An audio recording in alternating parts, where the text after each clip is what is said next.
Welcome to Remarks with Republicans.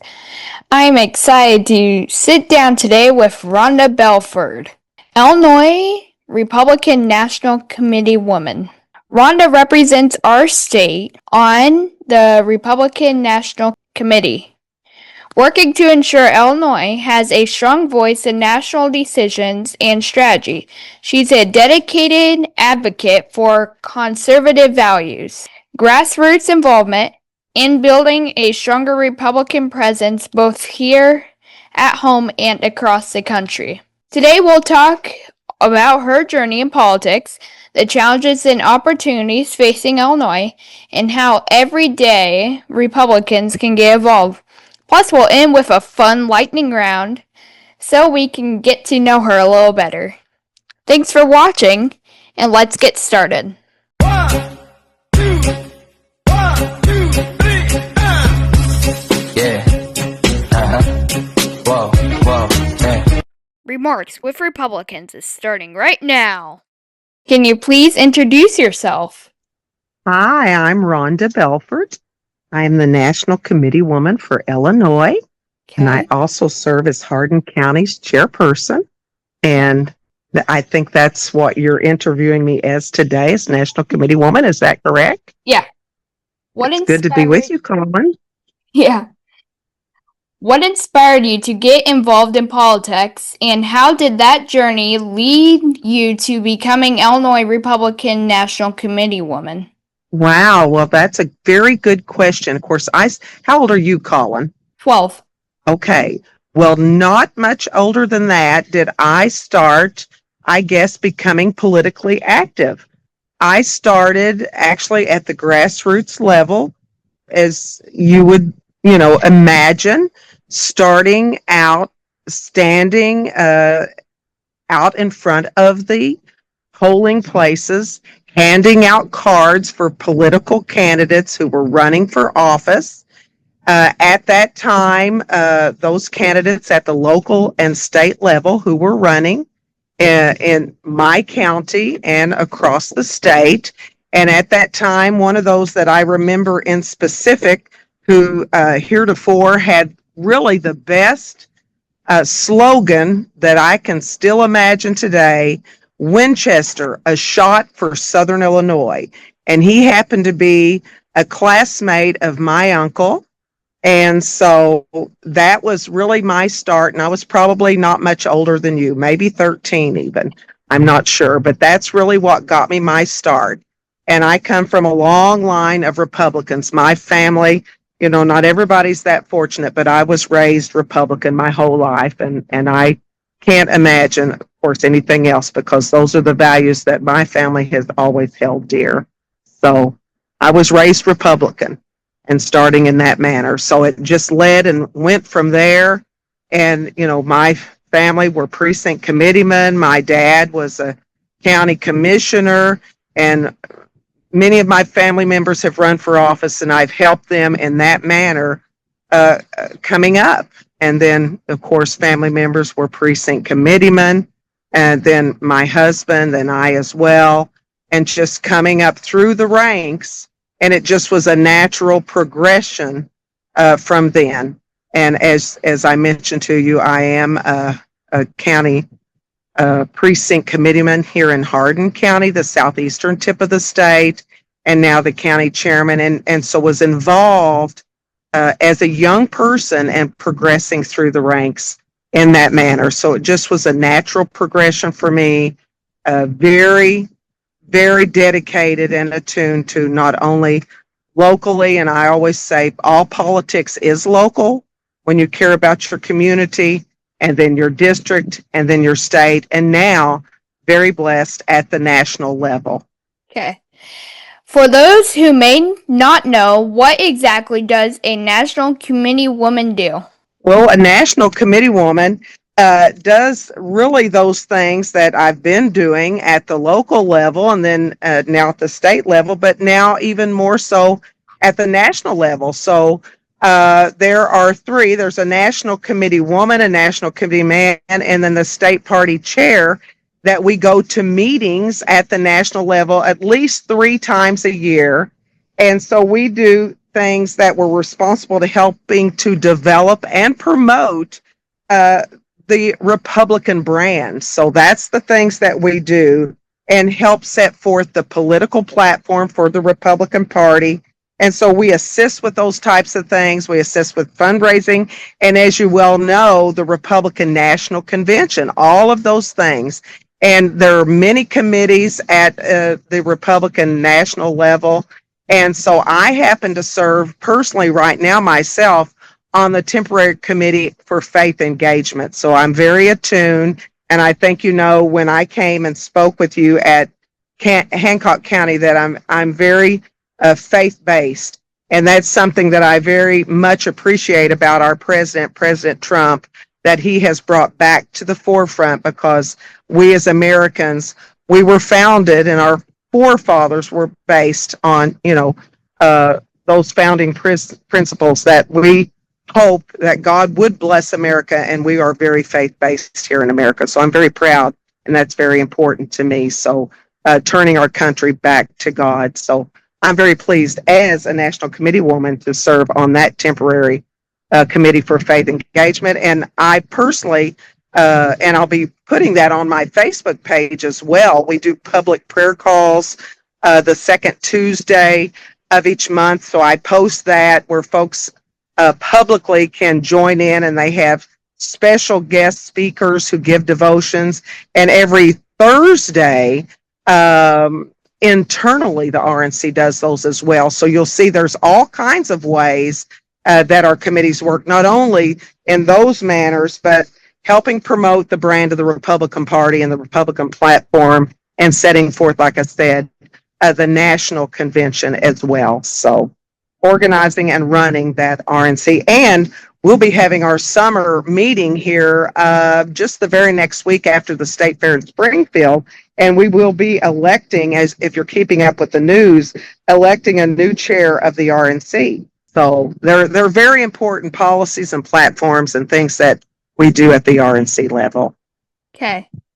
You represent Illinois at the national level. What does that responsibility mean to you personally?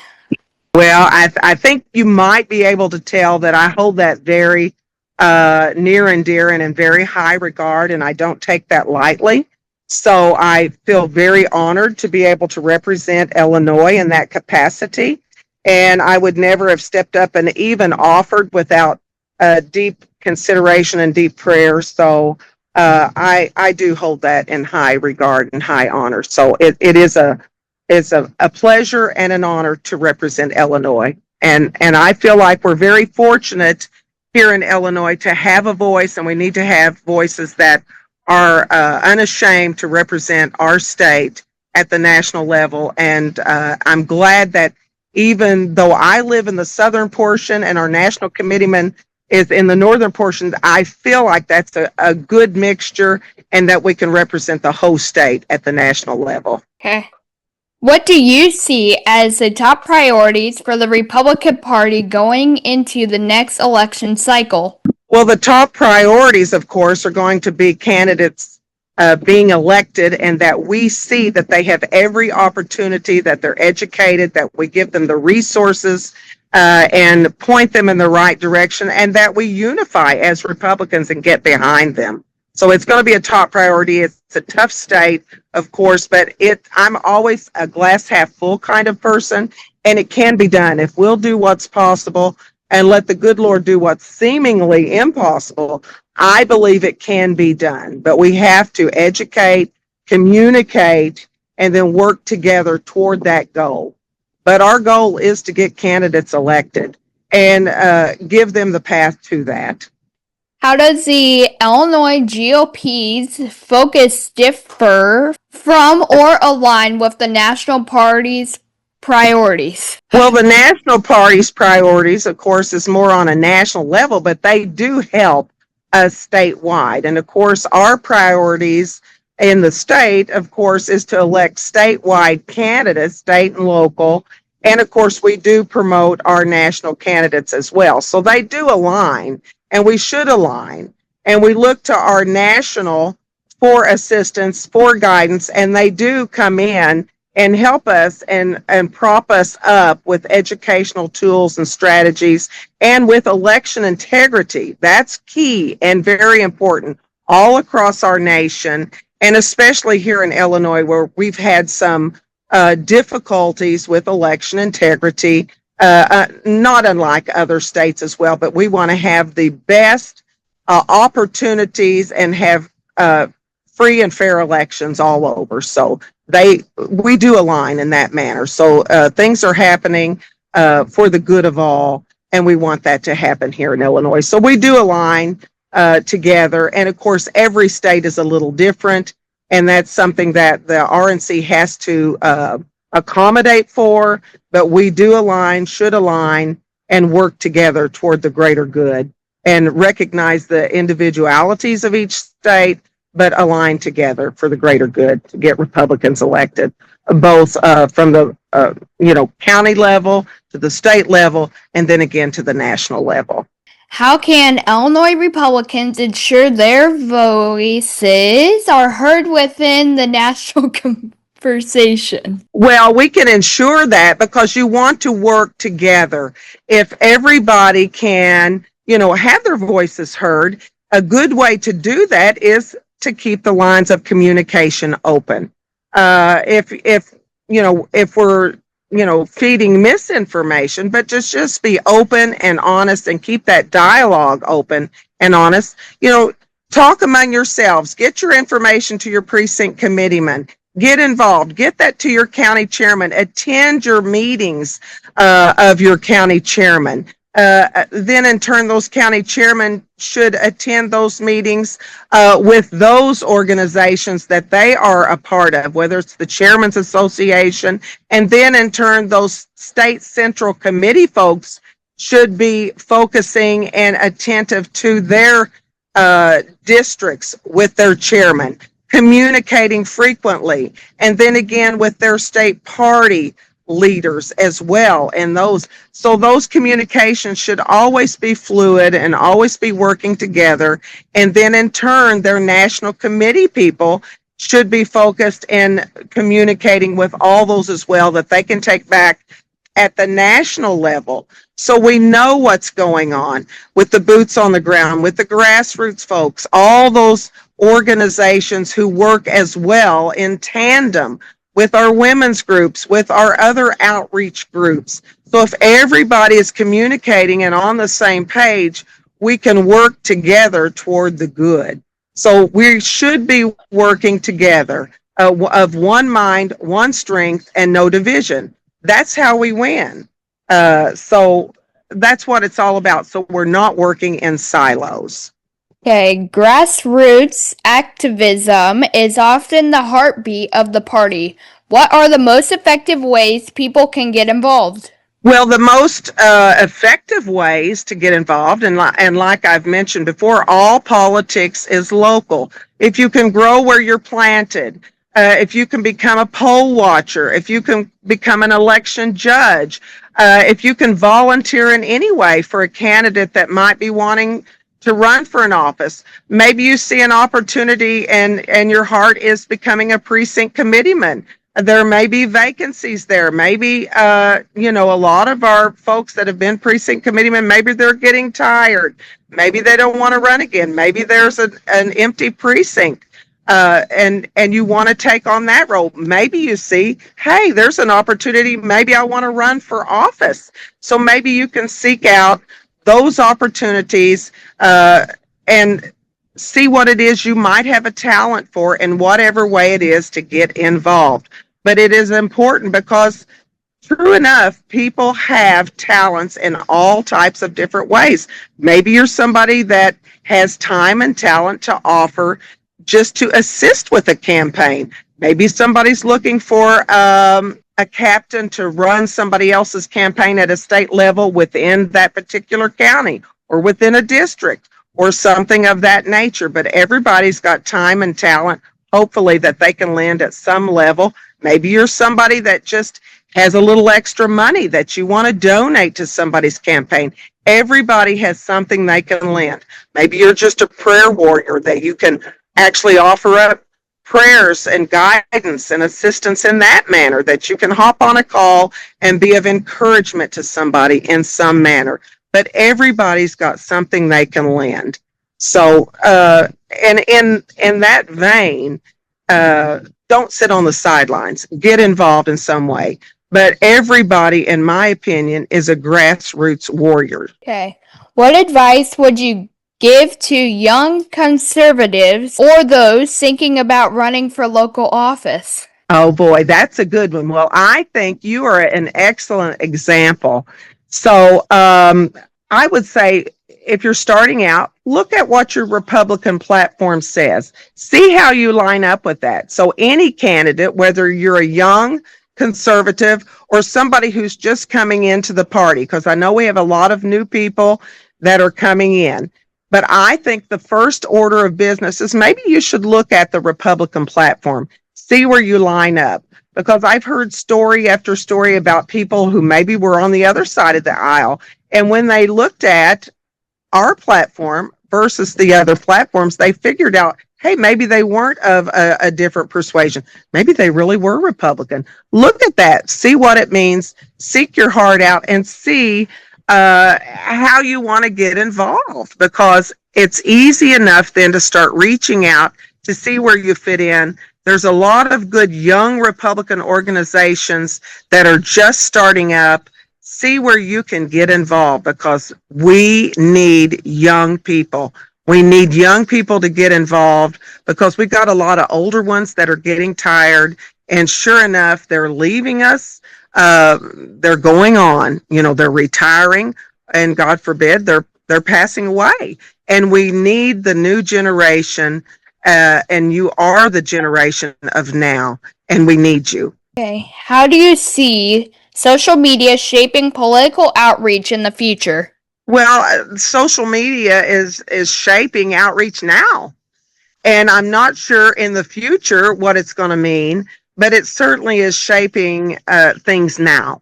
And you have to be careful, because we don't want misinformation out there, but we certainly want positive outreach out there. And it's a quick way.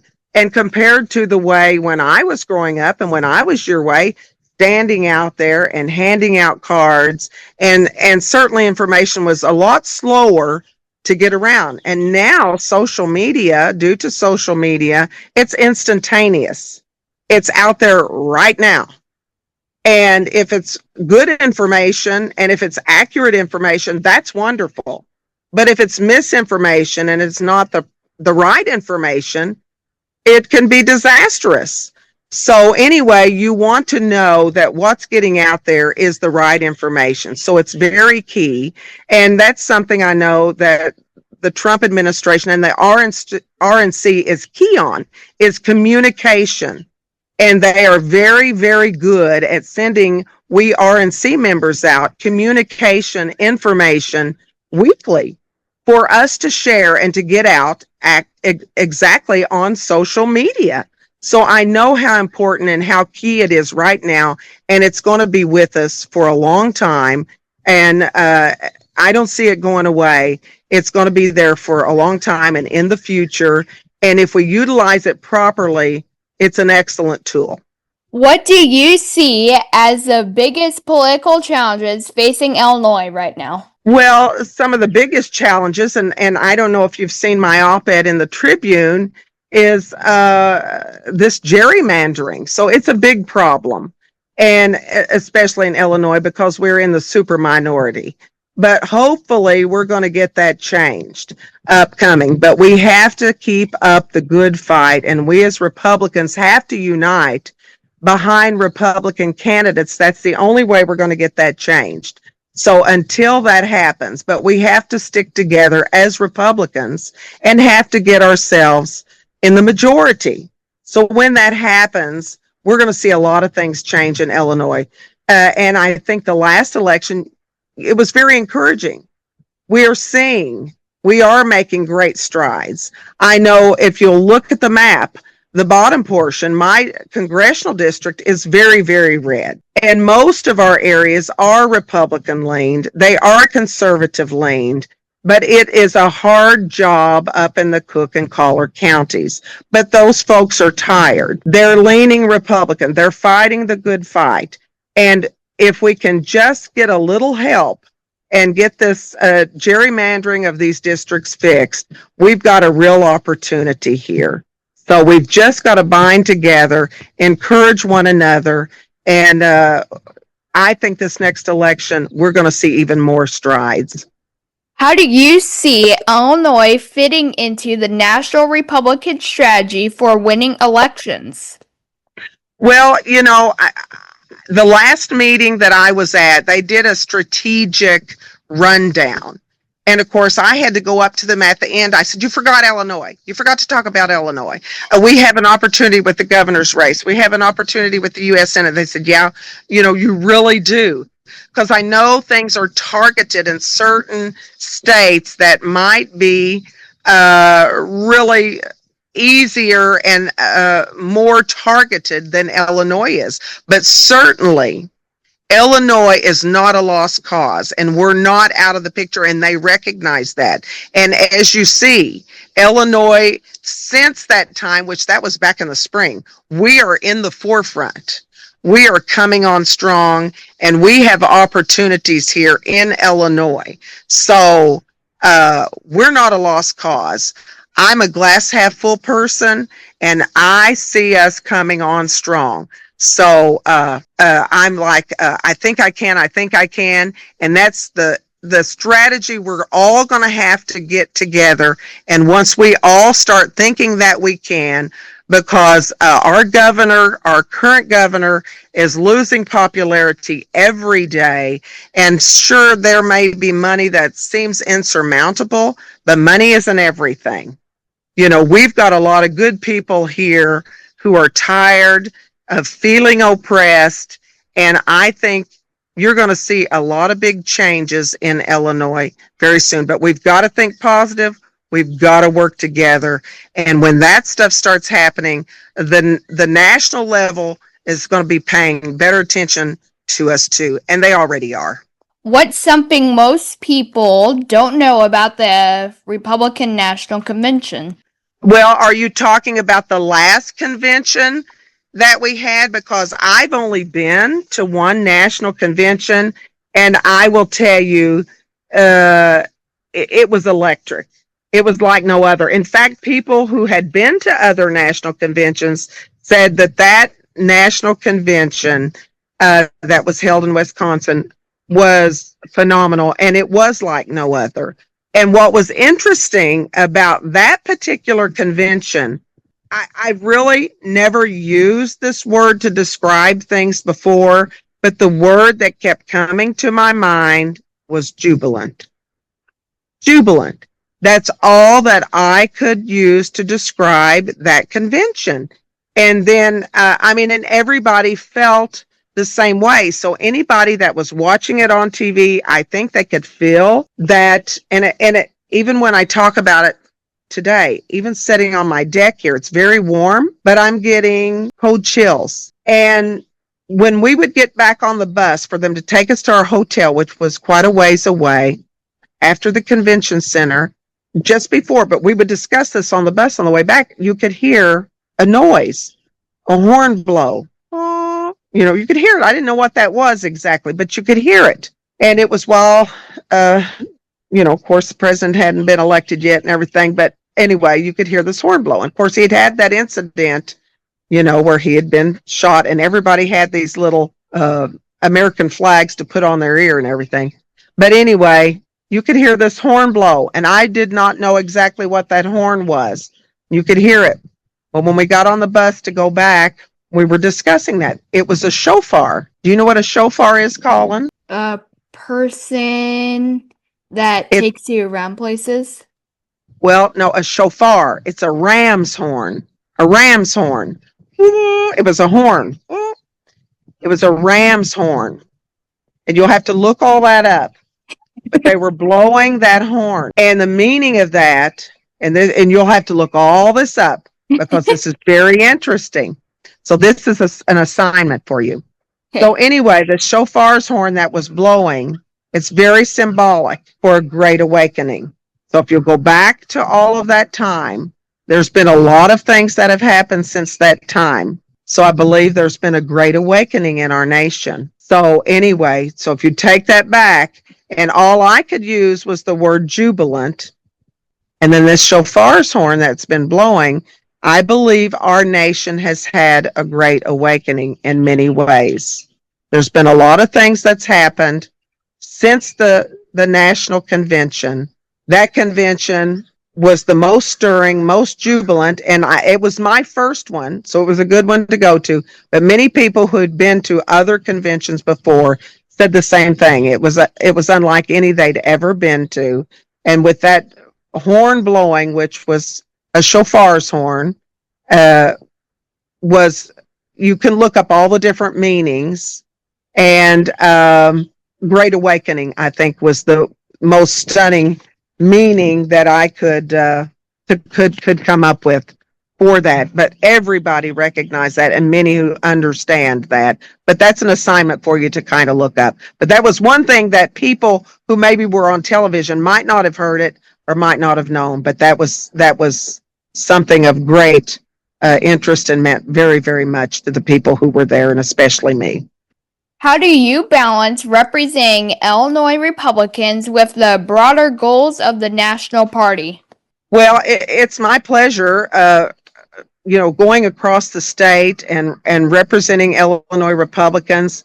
I myself am a very proud Republican.